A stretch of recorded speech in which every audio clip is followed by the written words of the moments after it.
Hello learners, welcome to my channel enlighten knowledge. आज हम discuss करने जा रहे हैं टाइप्स ऑफ इन्फ्लेशन के बारे में। तो वीडियो शुरू करने से पहले आपको बता देती हूँ, आप मेरा टेलीग्राम चैनल ज्वाइन कर सकते हैं, वेबसाइट पे भी विजिट कर सकते हैं। इन दोनों पे आपको इन वीडियोस की पीडीएफ फाइल मिल जाएगी।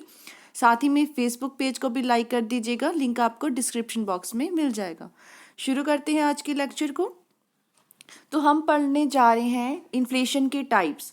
तो इन्फ्लेशन के टाइप्स को आगे काफ़ी भागों में क्लासीफाई किया गया है। सबसे पहली जो क्लासिफिकेशन है वो है on the basis of the degree of government control, कि सरकार का कंट्रोल कैसा है इन्फ्लेशन के रिलेटेड। तो ये दो तरीके में है, दो पार्ट्स में इसको भी आगे डिफाइन किया गया है। First one is open inflation और सेकंड हम लोग पढ़ेंगे सप्रेस्ड इन्फ्लेशन। तो ओपन इन्फ्लेशन क्या होता है कि एक ऐसी सिचुएशन जहाँ पे कोई स्टेप्स नहीं लिए जाते प्राइजेस को कंट्रोल करने के लिए। सो दैट मीन्स यहाँ पे कौन सी पॉलिसी चलती है, लेज़े फेरे, जिसमें हम लोग कह सकते हैं कि कोई भी गवर्नमेंट की इंटरफेरेंस नहीं होती है। यहाँ पे प्राइस को कंट्रोल करने के लिए सरकार नहीं कोई स्टेप उठाएगी। इसमें जो प्राइसेस तय होते हैं वो कॉन्टीन्यूसली राइज करते रहते हैं according to the demand and supply की कंडीशंस के अकॉर्डिंग, क्योंकि गवर्नमेंट इसको कंट्रोल नहीं करेगी। डिमांड एंड सप्लाई को देखते हुए प्राइसेस में बदलाव आता रहता है। ओपन इन्फ्लेशन में जो गुड्स है उसको डिस्ट्रीब्यूट किया जाता है through the price mechanism. Price mechanism मतलब जो डिमांड एंड सप्लाई की कंडीशंस के अकॉर्डिंग ही हम लोग ये गुड्स को भी डिस्ट्रीब्यूट करते हैं। इसका मतलब ये है जिनके पास क्या है, ज़्यादा पैसा होगा तो वो उतनी ही ज़्यादा गुड्स को खरीद सकता है। Those people who have large amount to spend buy the more goods. Inflation ये ऐसी देखी गई थी जर्मनी में वर्ल्ड वॉर फर्स्ट के बाद में। तो ये आपकी एग्जाम्पल थी ओपन इन्फ्लेशन की। अब सेकंड बात कर लेते हैं सप्रेस्ड इन्फ्लेशन। ये ऐसी इन्फ्लेशन होती है जिसमें प्राइसेस को जो राइज हो रहा है उस पर बिल्कुल चेक रखा जाता है, एडमिनिस्ट्रेटिव मेजर्स अपनाए जाते हैं, जैसे राशनिंग कर देना, प्राइस को कंट्रोल करना, और ये सारा कुछ कौन करता है, गवर्नमेंट करती है। तो दैट मीन्स सप्रेस्ड इन्फ्लेशन में सरकार का कंट्रोल होता है। इसी तरीके से जो प्राइजेस है जैसे वो राइज करते जा रहे हैं उस पर जो सरकार है वो क्या करती है, पूरा कंट्रोल करती है और इसको आगे फ्यूचर में भी इसी तरीके से देखती है। और प्राइस इसमें राइज करते जाते हैं रैपिडली, सो गवर्नमेंट को आना पड़ता है इसको कंट्रोल करने के लिए, राशनिंग करके, प्राइस कंट्रोल करके। हॉर्स फील्ड के अकॉर्डिंग क्या होता है इस सिचुएशन में, लोग जो अपना खर्चा है उसको कम करने के लिए, लोगों का खर्चा कम करने के लिए कुछ कंट्रोल्स अपनाए जाते हैं, जिससे क्या है, लोगों के हाथ में जो कैश है, उनके बैंक डिपॉजिट है, प्राइवेट वेल्थ है, उसको कंट्रोल किया जा सके, कि लोग कम डिमांड करें, इन्फ्लेशन कंट्रोल की जा सके। सप्रेस्ड इन्फ्लेशन में क्या होता है कि ये ज़्यादा अच्छी नहीं मानी जाती, क्योंकि गवर्नमेंट के कंट्रोल में क्या होता है, कुछ इनएक्सपीरियंस्ड या करप्ट ऑफिशियल्स ऐसे होते हैं जो कि प्राइस कंट्रोल के चक्कर में खुद जो राशनिंग वगैरह करते हैं वो ब्लैक मार्केटिंग में फंस जाते हैं। तो ब्लैक मार्केटिंग क्या है, रेस होना स्टार्ट हो जाती है। इकोनॉमिस्ट जैसे कि मिल्टन फ्रीडमैन और हाम का भी ये ओपिनियन था कि जो आपकी ओपन इन्फ्लेशन है वो ज़्यादा अप्रोप्रिएट मानी जाती है सप्रेस्ड इन्फ्लेशन से, क्योंकि सप्रेस्ड इन्फ्लेशन में राशनिंग और प्राइस कंट्रोल के इविल्स में ब्लैक मार्केटिंग, करप्शन हो गया, ब्राइबरी हो गया, ये सारा कुछ ना आगे आना शुरू हो जाता है, जिसकी वजह से जो रिसोर्सेज हैं उसकी जो डिस्ट्रीब्यूशन है उसमें इनइक्वालिटी आ जाती है। तो ओपन में हमने पढ़ा कि गवर्नमेंट का कंट्रोल नहीं, वहाँ पे खुद प्राइस मैकेनिज्म चलता है, जो आपकी सप्लाई और डिमांड है उनका मैकेनिज्म अप्लाई होता है। लेकिन सप्रेस्ड में सरकार कंट्रोल करती है प्राइसेस को, राशनिंग करके, ये सारे सिस्टम्स को अपना के। लेकिन इसमें कुछ केसेस में करप्शन, इनएक्सपीरियंस की वजह से आपके जो प्राइसेस जो बढ़ रहे हैं उनको कंट्रोल करते करते ब्लैक मार्केटिंग होना स्टार्ट हो जाती है। सेकंड पढ़ते हैं classification on the basis of time. तो क्या टाइम चल रहा है इकोनॉमी में, पीस है, वॉर है, या हम लोग कह सकते हैं पोस्ट वॉर इन्फ्लेशन भी आ सकती है। सबसे पहले बात करते हैं वॉर टाइम इन्फ्लेशन की, कि in order to meet the war expenses government increase the supply of money, कि वॉर के रिलेटेड जो भी खर्चे हैं वो बढ़ जाते हैं, जिस वजह से सरकार मनी की सप्लाई को बढ़ा देती है। अब बच्चे देखो, वॉर टाइम इन्फ्लेशन है, जब युद्ध लग गया तो सरकार आपके कंज्यूमर गुड्स के बारे में नहीं सोचेगी, वो डिफेंस इक्विपमेंट्स की प्रोडक्शन ज़्यादा करवाएगी, क्योंकि युद्ध के टाइम में वो ऐसी इक्विपमेंट ज़्यादा हमें चाहिए होती है। इसका मतलब जो हमारा कंज्यूमर गुड्स हैं, जो हमें नेसेसिटीज़ हैं, उसकी सप्लाई हो जाएगी कम, लेकिन डिमांड क्या है उसकी बहुत ज़्यादा है, जिस वजह से प्राइस क्या होना शुरू हो जाएगा, राइज होना स्टार्ट हो जाएगा। क्योंकि डिमांड हमने कम करवानी है, प्राइस बढ़ जाएगा, तो हम लोग इसको इक्विलिब्रियम पॉइंट पे ला सकते हैं। सो लार्ज प्रोपोर्शन जो प्रोडक्शन का है वो गवर्नमेंट इटसेल्फ करती है, और बहुत कम प्रोडक्शन हम लोगों के हाथ में छोड़ देते हैं, क्योंकि सरकार ज़्यादातर प्रोडक्शन उन चीज़ों का करवाना चाहती है, जिस वजह से जो प्राइस है वो बढ़ना स्टार्ट हो जाते हैं, क्योंकि पीछे से सप्लाई कम हो रही है। ऐसी इन्फ्लेशन जो कि वॉर टाइम के कॉस्ट में होती है उसको हम लोग क्या कहते हैं, वॉर टाइम इन्फ्लेशन। अब सेकंड है पोस्ट वॉर इन्फ्लेशन। अब ये नहीं है कि वॉर टाइम में ही इन्फ्लेशन रही, वॉर के बाद भी इन्फ्लेशन रहती है। इसका कारण क्या होता है, क्योंकि वॉर के बाद हमारी जो इकोनॉमी है वो स्टेबल नहीं रह पाती, सब कुछ तो डिस्ट्रॉय हो जाता है, उसको दोबारा से बनाना पड़ता है, उस पे सरकार को दोबारा से खर्चा करना पड़ता है।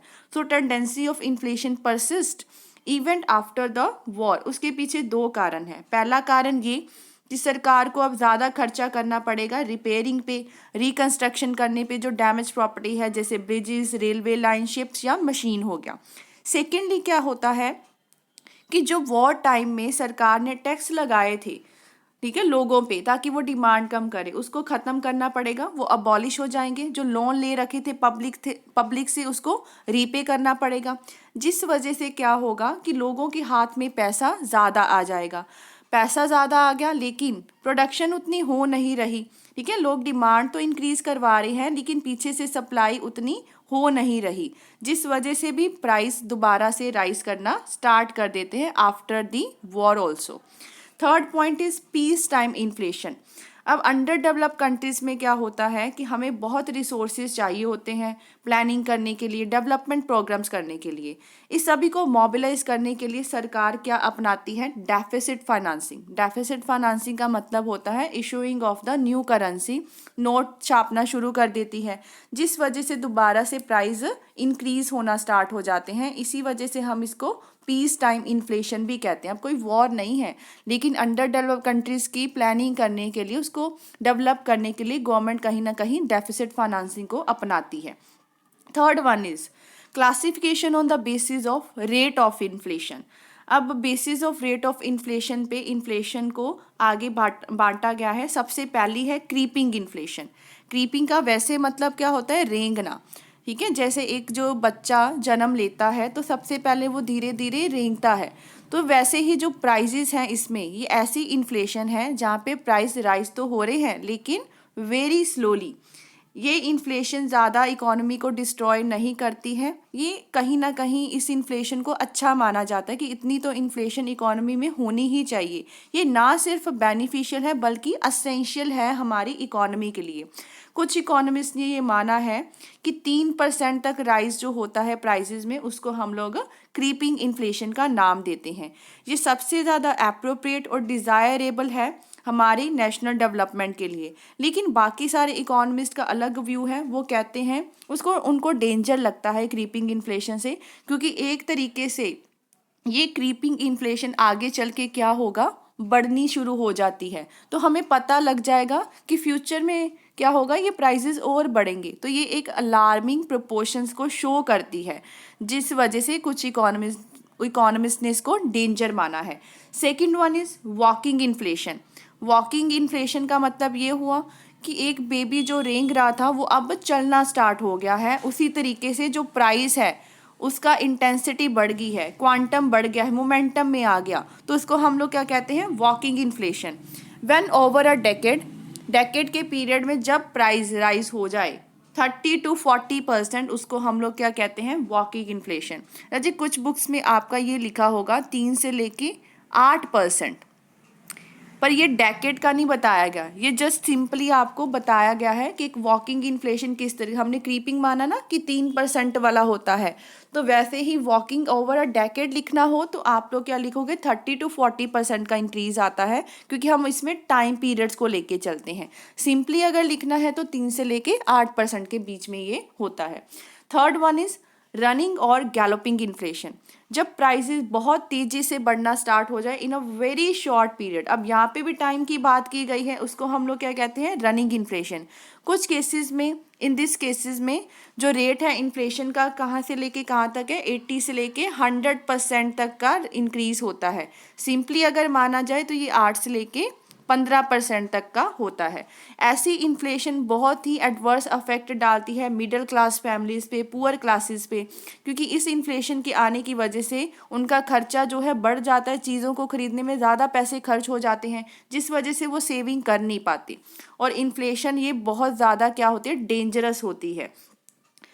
अब इसको नहीं रोका गया तो आ जाएगी आगे हाइपर इन्फ्लेशन। इसी वजह से रनिंग और गैलोपिंग इन्फ्लेशन को रोकना बहुत ही ज़रूरी हो जाता है।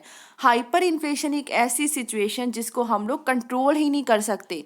अनएक्सपेक्टेड रेट से प्राइस बढ़ रहे हैं बहुत ही कम टाइम पीरियड में। इसी वजह से हम इसको नाम क्या देते हैं, hydra headed monster of the inflation. जब हमारी सारी इकोनॉमी आउट ऑफ गियर चली जाए, ऐसी इन्फ्लेशन देखने को मिली थी जर्मनी में आफ्टर 1932, जहाँ पे लोगों का पूरा कॉन्फिडेंस ख़त्म हो गया था जर्मन की करेंसी पे, क्योंकि उस टाइम पे जो प्राइस रॉस है वो देखो 1 मिलियन टाइम्स बढ़े हैं एक साल के अंदर अंदर जर्मनी में, 1 मिलियन टाइम्स, जिस वजह से सारी इकोनॉमी कंफ्यूज हो गई। इसकी वजह से क्या होगा, अब जो मिडल पर्सन है या fixed economy, fixed income group है, पुअर पर्सन है, वो तो ख़त्म ही हो जाएंगे इकोनॉमी में, उनको कुछ मिलेगा ही नहीं खाने पीने को। तो बिल्कुल वो वाइप्ड अवे हो चुके थे फिक्स्ड इनकम वाले, पुअर क्लासेस वाले। अगर सिंपली इसको देखा जाए तो 15% है, उससे ज़्यादा का जो दर है उसको हम लोग हाइपर इन्फ्लेशन कहते हैं। ओवर अ डेकेड्स की सीरीज देखा जाए तो मिलियन टाइम्स, 100% से भी ज़्यादा का इंक्रीज आ जाना प्राइजेस में। अब ये डायग्राम बना रखी है रजे, डायग्राम में हमने यहाँ पे टाइम पीरियड्स को शो किया है और यहाँ पे परसेंटेज इंक्रीज इन प्राइस। अब देखो 22 साल बहुत लंबा टाइम पीरियड है, 22 ईयर्स के बीच में इन्फ्लेशन रेट जस्ट 10% बढ़ा, तो वो होती है क्रीपिंग। फिर है टाइम पीरियड कम हो गया, 12 साल के अंदरून में over a period of 12 years ये बढ़ी कितनी, 20%, तो ये वॉकिंग है। रनिंग क्या होता है, सिर्फ 4 साल के भीतर ये इन्फ्लेशन रेट कितना हुआ, 100%, that is the running one. और गैलोपिंग तो इससे भी तेज़ होती है, सिर्फ 2 साल की over a period of time में ये इन्फ्लेशन रेट हो जाता है 100%। तो ये हमने एक डायग्रामेटिकली दिखाया है उसको। टाइम पीरियड्स दिखाना ज़रूरी है क्योंकि हमने यहाँ पे दिखाना है कि कितने टाइम पीरियड में कितनी इन्फ्लेशन बढ़ रही है, किस तरीके से बढ़ रही है। तो नेक्स्ट हम लोग करने जा रहे हैं classification on the basis of scope. अब इसमें इन्फ्लेशन की 2 टाइप्स हैं, पहला है सेक्टोरल या स्पोरेडिक और सेकंड वन इज कॉम्प्रिहेंसिव। जब इन्फ्लेशन अकेला एक पर्टिकुलर पार्ट है जो कंट्री का उसको इफेक्ट करे, या सिर्फ एक या दो गुड्स पे ही इन्फ्लेशन आए, मतलब अगर महंगाई हम लोग कहते हैं ना प्राइस में राइज हुआ है तो वो एक या दो चीज़ों में ही हुआ है, ठीक है, बाकी सारी चीज़ों में नहीं हुआ। सपोज करो जैसे पल्सेस है, पेट्रोल है, इसे हम लोग इसी वजह से कहते हैं सेक्टोरल या फिर स्पोरेडिक इन्फ्लेशन। सेकंड है कॉम्प्रिहेंसिव, इसका उल्टा कर दो, जब इन्फ्लेशन अकेले एक पार्ट कंट्री पे नहीं आया हो, पूरी कंट्री पे इन्फ्लेशन आई हो और फ्यू गुड्स पे नहीं बल्कि सभी गुड्स पे आई हो, तो उसको हम लोग क्या कहते हैं, कॉम्प्रिहेंसिव इन्फ्लेशन। फिफ्थ है राजे classification on the basis of process of rise in prices, कि राइज प्राइस हो क्यों रहे हैं, इसके पीछे प्रोसेस क्या है। ये इंपॉर्टेंट है क्योंकि आगे हम लोग इसकी थ्योरीज भी करेंगे। First one is wage induced inflation. अब क्या होता है कि इन्फ्लेशन हम लोग कहते हैं प्राइसेस का बढ़ना, कॉन्टिन्यूसली प्राइसेस का बढ़ना। अब प्राइस बढ़ने के पीछे एक तो कारण होता है कि जब डिमांड सप्लाई से ज़्यादा हो जाए, ठीक है। दूसरा कारण होता है जो कॉस्ट ऑफ प्रोडक्शन है, चीज़ों को बनाने का जो खर्चा है, अगर वो ही बढ़ जाए तो हमें भी आगे चल के क्या होगा, उस चीज़ का प्राइस ज़्यादा पे करना पड़ेगा। वेज इंड्यूस्ड में भी ऐसा होता है कि जो पावरफुल लेबर ऑर्गेनाइजेशंस होती हैं उनकी बार्गेनिंग पावर कहीं ज़्यादा हद तक बढ़ जाती है, तो वो क्या है, सुसीड सक्सेसफुल हो जाते हैं वेजेस को बढ़ाने में। अब किसी पर्सन को सपोज करो आप लोग पहले 500 वेजेस दे रहे थे, उसने सामान बना के तैयार किया और मार्केट में आता आता आपको मिलता है 1000 रुपये का, उसकी वेजेस बढ़ा के आपने कर दी 700 रुपये। अब 700 कर दो, वो 1000 का नहीं अब मिलेगा, वो 700 किया तो आगे चल के सपोज वो 1200 का आपको मिल रहा है, तो प्राइजेस बढ़ गए ना, 1000 से कितना हो गया, 1200 हो गया। तो अगर वेजेस बढ़ाओगे तो कॉस्ट ऑफ प्रोडक्शन ज़्यादा हो जाएगी, कॉस्ट ऑफ प्रोडक्शन ज़्यादा होगी तो प्राइजेस बढ़ जाएंगे। अगर इस वजह से अगर आपके प्राइजेस बढ़ रहे हैं तो उसको हम लोग क्या कहते हैं, वेज इंड्यूस्ड इन्फ्लेशन। सेकंड बात करते हैं प्रॉफिट इंड्यूस्ड या फिर मार्कअप इन्फ्लेशन। डेवलप कंट्रीज जैसे कि अमेरिका में जो बड़ी बड़ी कंपनीज होती हैं वो कहीं ना कहीं अपनी कमोडिटीज़ का प्राइस है जो वो फिक्स कर देती हैं, जिसकी वजह से वो प्रॉफिट कमा सकें, और इसी फिक्स्ड प्राइसिंग को हम लोग क्या कहते हैं, मार्कअप। ये कंपनी कुछ ना कुछ मार्कअप इतना ज़्यादा अपना रखती है कमोडिटीज़ का, जिस वजह से प्राइसेस बहुत ज़्यादा हो जाते हैं और इन्फ्लेशन आ जाती है मार्केट में, जिस वजह से हम लोग इस इन्फ्लेशन को नाम क्या देते हैं, markup inflation. Third one is deficit induced inflation. ये रिलेटेड है आपकी डेफिसिट फाइनेंसिंग से, जो हमने पहले भी डिस्कस किया था पीस टाइम इन्फ्लेशन में, कि सरकार कई बार क्या करती है, डेफिसिट फाइनेंसिंग करती है। डेफिसिट फाइनेंसिंग मतलब ज़्यादा नोट्स, ज़्यादा मनी सप्लाई इंक्रीज होगी। It takes place due to increase in the money supply in the wake of deficit financing. बल्कि इससे अब सप्लाई जो गुड्स एंड सर्विसेज की तो नहीं बढ़ती, लेकिन इन्फ्लेशन कहीं ना कहीं जो प्राइजेस हैं चीज़ों के वो बढ़ना शुरू हो जाते हैं, क्योंकि हमारे पास जो मनी सप्लाई है वो ज़्यादा होनी स्टार्ट हो जाती है। लास्ट है आपका स्टैगफ्लेशन।